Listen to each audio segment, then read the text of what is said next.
Then Aaliyah came out, and we had a video of Lacey Evans' recent boos from the audience. And this was mixed with highlights of the vignettes that ran week after week, going through all of her upbringing and stories, and then into the heel promo from last week. And Lacey walks out for the match, and she gets into the ring and says, "I might not be better than anyone in this arena, but you're not better than me." And she explains, "I served this country and is met with chants of 'you suck.'" Dude, I thought this was so just uncomfortable at this point that here she is. Just if you're flipping through, imagine landing on this moment of the show as you are, and someone is trying to piece together. This is someone that served the country, and she's being yelled at, "You suck." Could you imagine just watching this segment without any, with context? I think it's awkward. It is bizarre how they got here. It absolutely is. And I don't think they have anybody to blame but themselves for the way that they've somehow treated this person's life story to the point where she's getting consistently booed. I think this is where they always wanted to be. I don't think this is off track. I think this is where they always wanted to be with this character being a heel. You don't think there was a change of course in direction from the time that she was speaking about her alcoholic, suicidal parents to this point? You think all of that was Wait, what did we talk about for weeks with the odd phrasing after those vignettes? And nothing was odd about the vignettes. It was the introduction. Not the vignettes, but how they handled them. The certain wording of them. It was all in line with what we're getting now. What wording? Remember when they finished one and said how Lacey expects you, that was it. Yeah, I'm saying the vignettes themselves, there's nothing odd about those. Those felt like completely heartfelt, genuine words, babyface words. The weird part was the introduction. That was the first instance of it. Yes, that's what I'm saying, is that here you had these heartfelt testimonials from Lacey Evans, but you had hints of this at the beginning, that it was almost as though they were presenting it as she expects your sympathy, not right. So you're saying from that point on is when they decided to make her heel. I'm asking, when they initially aired the vignettes before that introduction, it's hard for me to think that was always the plan, was to always turn her heel by airing those vignettes. I don't know about that part, but I mean, this is not the vignettes ran for 6 weeks and then they started doing weird stuff. It was as the vignettes were running, we got Corey Graves that one week saying, "It sounds sensational, but it is true." Just certain lines like that, reacting to the videos, the very heartfelt ones from Lacey. Sure. Yeah. So I'm going to say weeks 1 to 4 of this thing, she was only supposed to be a babyface. Perhaps at some point Vince was watching it. Maybe he gave a bad reaction to it. And maybe in his mind, he was looking at this as a heel thing. And that's when they decided to change it. But the audience would have gone along with a babyface thing, I would say, if they decide to continue with it after that. But at some point, I mean, sure. She did legitimately get booed at Money in the Bank. After weeks and weeks of inactivity and after weeks and weeks of flip-flopping, I would say. And because Liv Morgan was a much bigger favorite, Becky Lynch was a much bigger favorite.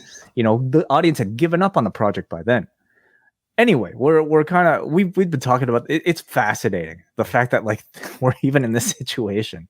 Yes, you have this survivor of all of this stuff, and she is now a heel. She overcame obstacles that would crush the average American, and she is disgusted at the lack of appreciation she receives. She's an American hero and an example of everything you nasties want to be and can't, calling those that boo her the vocal minority, and starts getting what chants. And Evans says, "I apologize for anyone that I have offended."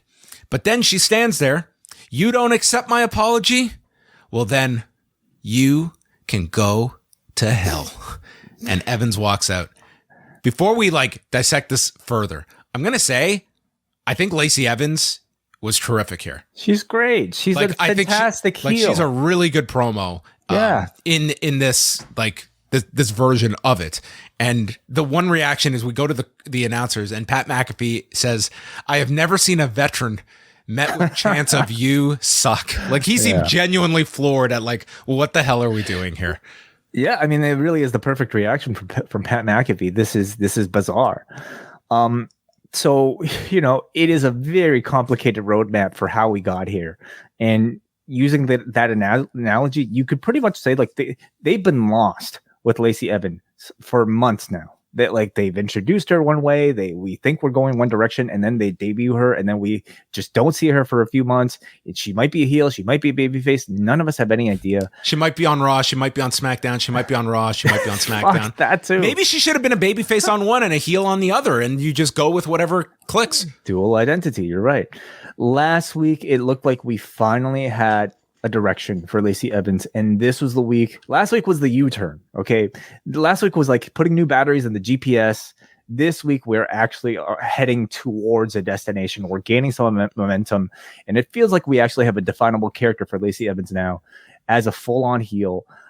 I enjoyed this, when we're just kind of forgetting everything that's in the past, like what she's at right now. She's such a good heel character, promo and personality that I'm starting to enjoy it. I especially love the fact that she's taking that babyface line and initially introducing those vignettes, and she's adapting it in a heel context. Like what's the line?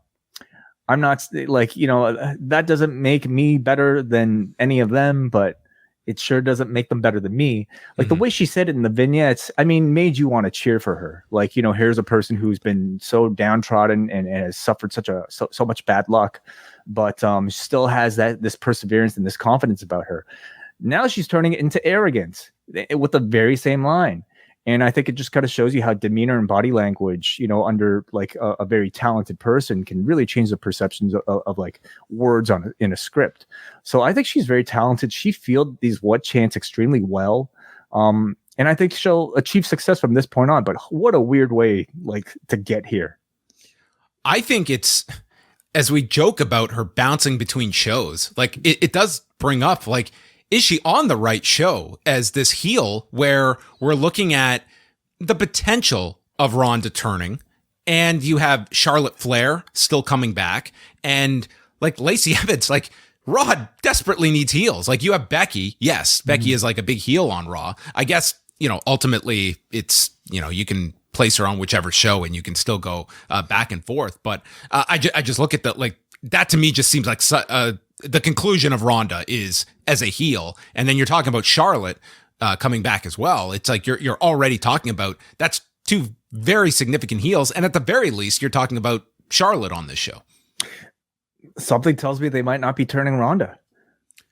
They might be keeping her as a babyface. And maybe they feel that need, because when you're looking at the baby faces on this show, it's Liv and no one. Yeah. If you turned Ronda. So yeah. Bailey, might be at some point making a return, and I would assume as a babyface at some point, so she's always a name. But I mean, I would be surprised if they kept Ronda babyface throughout this whole thing. So anyway, that is, and then she just walked out. So once again, we don't get the Lacey Evans Aaliyah match. Drew McIntyre